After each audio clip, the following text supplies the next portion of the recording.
Alright, today I'm gonna build this Lord of the Print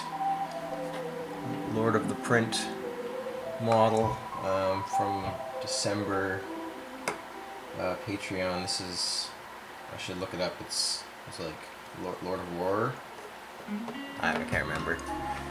But it's some sort of big demon prints. It's pretty cool. Yeah, you get there's like little veins and spines, and you can't see it on the camera, but there's a kind of like a skin texture. Maybe you can't see it, I don't know, but yeah, big wings. We got there's a helmeted option out for non-helmeted. I don't know, normally I would go for helmeted, but to the demon princes I feel like it's almost, they typically don't have helmets. So it's a cool sword. So they don't. I think it was the torso came hollow. I just punched some more holes in it to make it easier to clean, to use less resin. Just started. I think there's only 2 holes in it before, and it's just like, honestly, like you can do more than 2 holes. Like these 2 holes weren't here, and that hole wasn't there. I know there was 1 hole on the top and 1 at the bottom, and I think it's these bigger ones, but still, it's a lot easier to get the ISO in there when there's a lot of holes. I hollowed the legs. Unfortunately, there's no drain out the bottom, because it's kind of detailed in the bottom because it fits right onto the base with these hooves. So I couldn't really punch a hole there just because it's not super hollow right behind it. So I just went with the 3 holes in the top that I could, and honestly, I think it's gonna work fine. Just put the ISO in there, shook it around a bunch of times. I had to change, I think, the thickness of this one. It's a bit thicker because otherwise the tail starts to go hollow or something, and I didn't really want to deal with that. The base does come hollow. They should have put the holes somewhere not on their logo. I think that's cool. I like the print. Should say, like, because this is a custom base and for whatever it is, Avatar War. I think that's what it was. Yeah, also hollowed the arms, punching as many holes as I could in the arm there, so the arm's nice and light and hollow. Same with this arm. This arm was like one of the only pieces I could do both ends to because you threw the hand on, but I had to like Swiss cheese it here because I couldn't get a big hole, but a couple little holes at that end. It's tough to get, but my printer, I don't know if you see this, my printer does this, see that weird line? That's like, 'cause it's printed vertical, and so that's like I think a line of pixels on my printer that's like, I don't know, always on maybe, because it like adds material. So it's like a mold line I have to sand or scrape off. Yeah, so let's get started. Let's start with not the base, although there's me. I hate that. I hate when bases aren't flat on the bottom. These cheap ass 60mm bases I bought, like, they're not flat. It's not flat. I mean, even the GW ones aren't perfectly flat, so all the time. But this one is, whew. You can see that edge there. It feels like this part is a lot higher. And that is the bottom when we're printing like this. So they only did supports, just the Lord of the Print supports are actually the thinnest supports that I have seen aside from my own. They are very good. This thing came apart with like almost no markings whatsoever. I guess you can see around right around the edge of this because the legs printed upside down. But yeah, they just do around the edge, and that seems to work. But I'm not sure if that's. Oh, like that you can see the.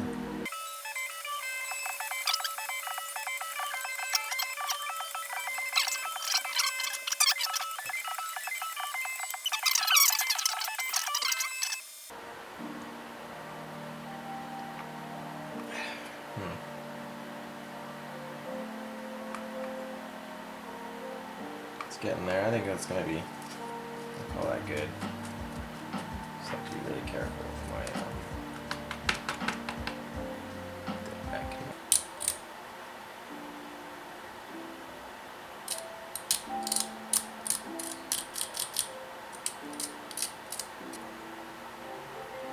It's not too bad,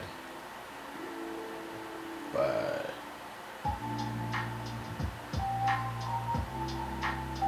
I mean, I could either, it's like carve down this a little bit or fill the gap. I don't know what I prefer. Usually, carving resin doesn't work very well. It's a little better. I mean, once you're like looking at it like that, you don't notice it at all. But side on, there's some larger gaps. So let's mix up some green stuff. I would prefer to use gloves with the green stuff because it does stick to your fingers, but it sticks to the gloves so much worse that it's just like, you know, you're like, and then you've got green stuff on your finger. Whereas at least, you know, it may stick to my fingers a little bit, but not as much. Maybe you greased up your hands first, I don't know. I know, I think you can kind of dissolve water into this, so I don't want to get it wet. I want to keep it nice and thick. Let's see what noodle, mix it different ways. Fold it, bam, look at that. Mixed. Yeah, that's pretty good. Okay, I'm not going to use all of this. I'm going to see if I can get away with just a small amount. This might be a little bit blue heavy. I didn't make the cut straight.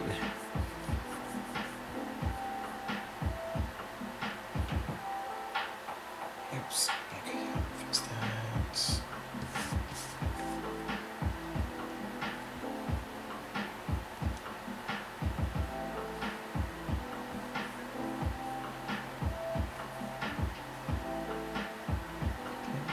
Got ourselves a little noodle.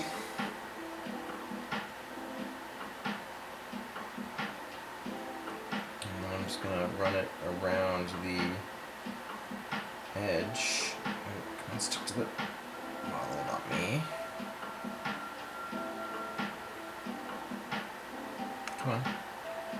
Stick to the model, not my fingers. Okay, there. And oops. A lot of times I cut the excess off. I think we just overlap right there. So that was a pretty big gap area. Now, got the noodle of green stuff. Try and get it right near the edge. And then maybe I'll also, just for stickiness sake in this one, I want to make this not squished together. I'll use a very small piece. So just for sticking it all together sake, and we'll put it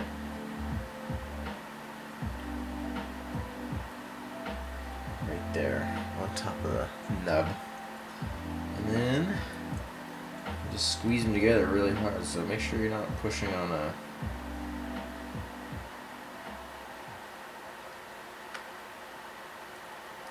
a delicate area of the model. Make sure you're,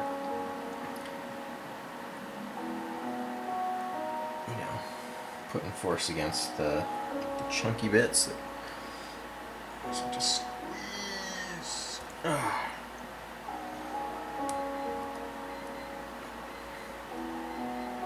here's something to break, but I think we're slipping. Okay, and now I have some modeling tools, little ball stylus. Kind of start by getting more in the shape you want. Okay. I'm going to add more, take away.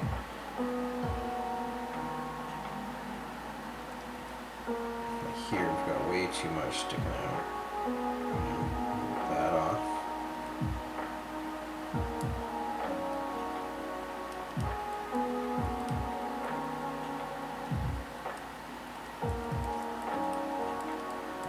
with the dinosaurs I was doing, you definitely had to sculpt like the skin texture. That was easier with the ball. This time, I don't know, should I go with trying to recreate the fur, or should I try and smooth it over like the muscles? Also, what the fuck is going on here? Why is that? That's so cool. Just slide backwards quite a bit. That was weird. Okay. Maybe we'll go further down now.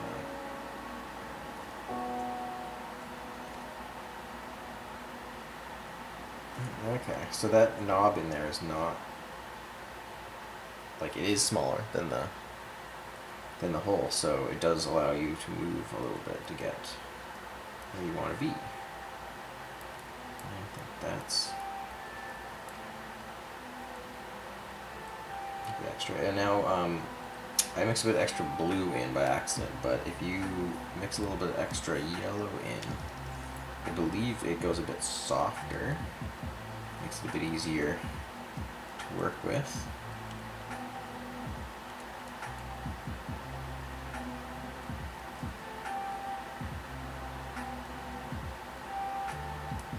And the fur is kind of chaotic there, so I can kind of just add right to it.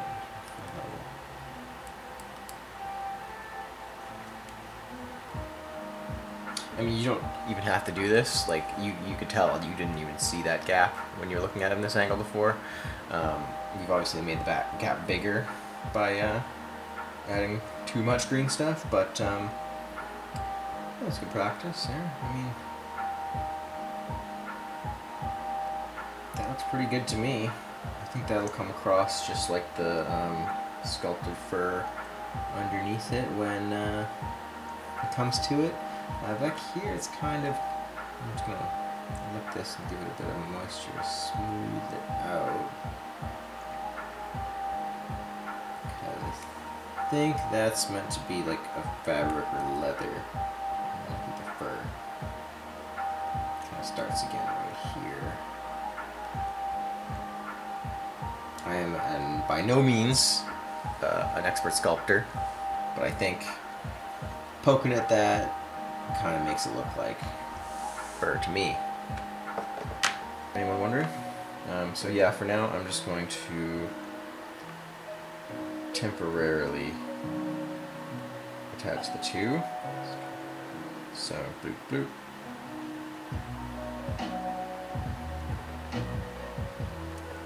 There.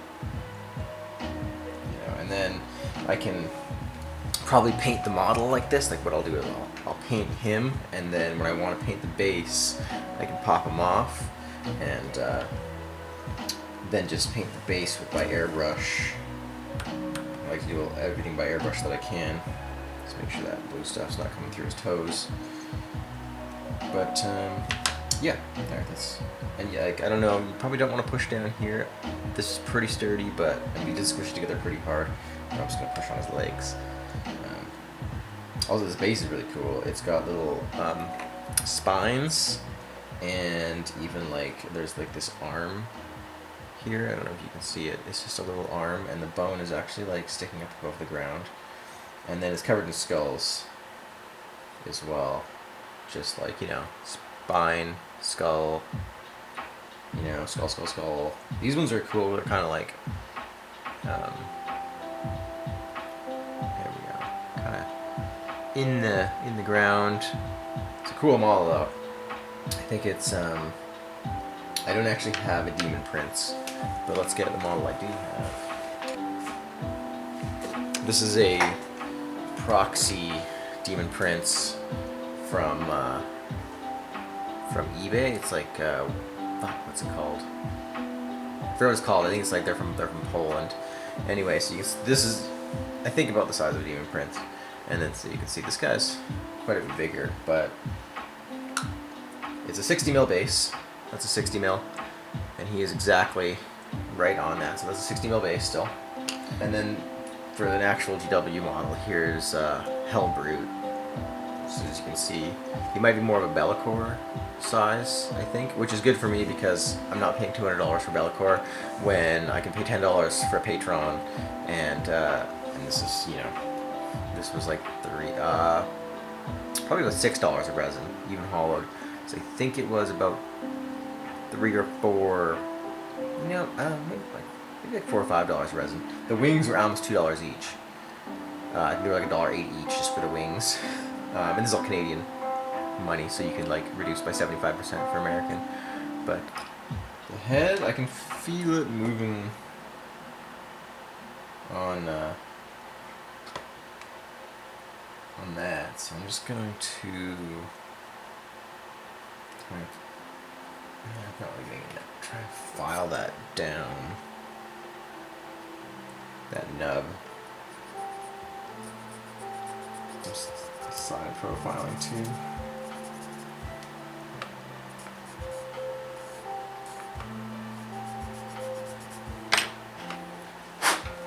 If anyone curious about the resin, this is actually like a 75-25 mix of Elegoo Clear Blue.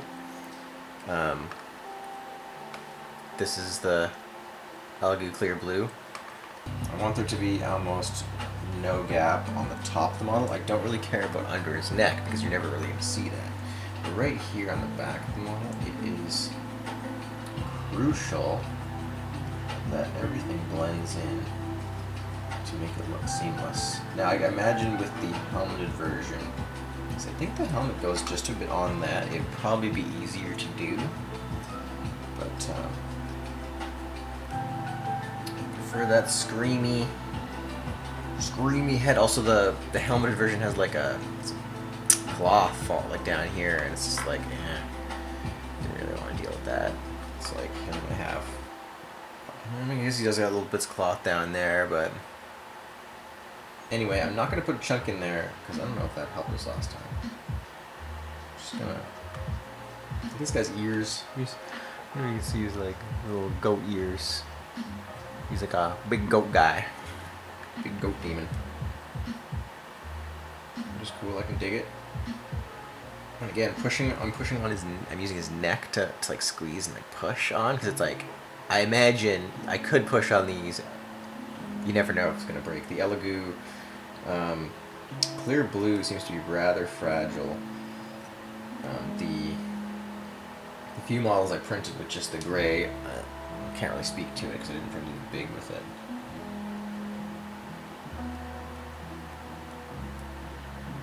Possible.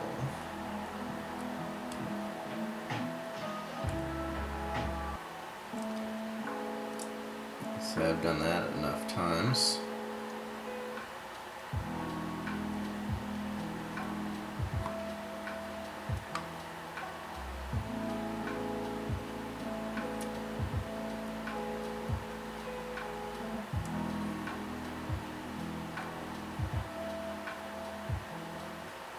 I'm going to use the tip of my flat brush to kind of get this neckline nice and uniform, and then I'm just going to try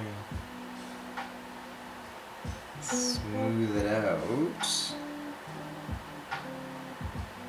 The nice part of green stuff is you can do a little bit of, you can do some sculpting, not sculpting, but like sanding after. Here's a bigger one.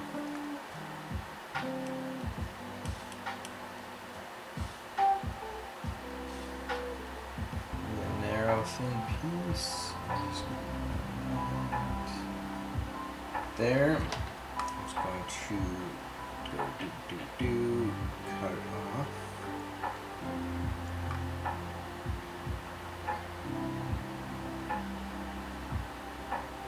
Get it really in there.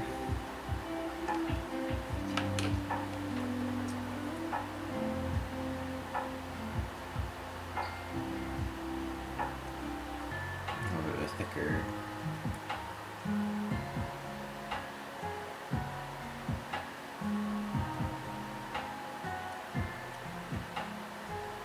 I mean, even with all these holes, it's going to, it's got tons of room to adhere, no problem, so.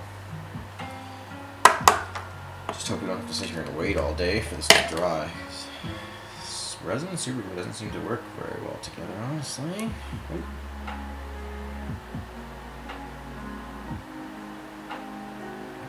Oh, that time I just hear it like immediately. There. And I'm actually going to do a combo. Dab of glue. Oops. I mean, you can do you can glue wet green stuff. I've done that before. Like if you need to put the glue right on the green stuff, just to, I mean, you have like a dot. You could put glue on this. You know, you could glue it to them, and then kind of squish it out from there. That works. Now, how did it go? Like this.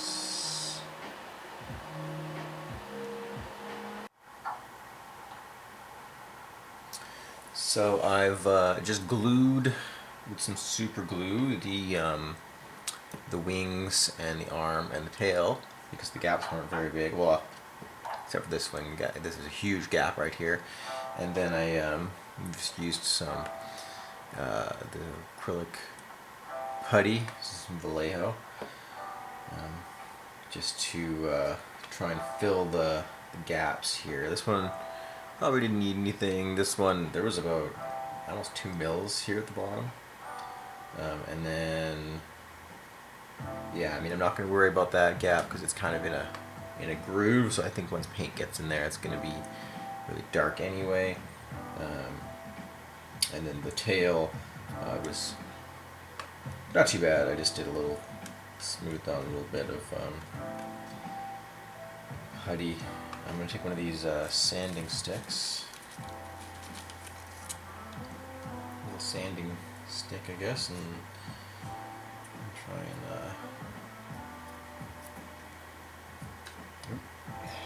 oh, I also did a couple drops of super glue onto his feet, just a tiny bit, because I want to be able to break this off to paint it later. But he was just getting quite large. It's not as big as Bellicor, I guess. I haven't actually seen one in person, but he's big. So anyway, I'm just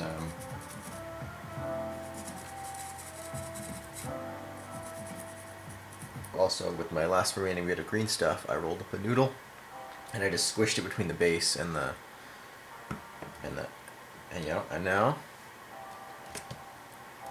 Oh wait, I mean, like, yeah, there's pretty much no wobble. He is flat now, no matter which way.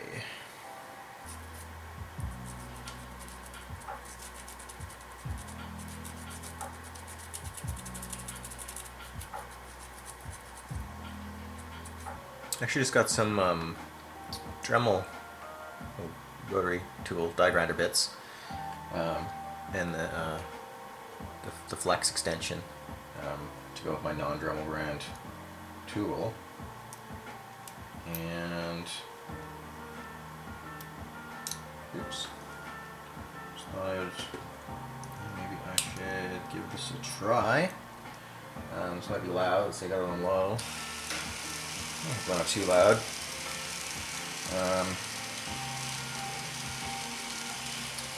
Just to kind of get into the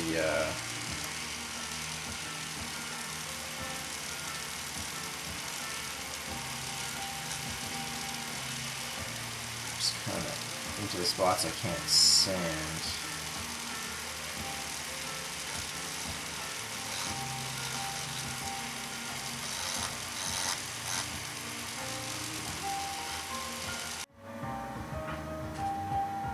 Anyways, that's how I built the, I can zoom out a little bit maybe. That's how I built the, book. I gotta look up the actual name. I'm gonna call him the Avatar of War or something, because there was, well, the Horsemen of the Apocalypse was the theme of this month. This isn't one of the Horsemen. But yeah, there's a couple different ways you can fill gaps and build yourself a high quality resin model.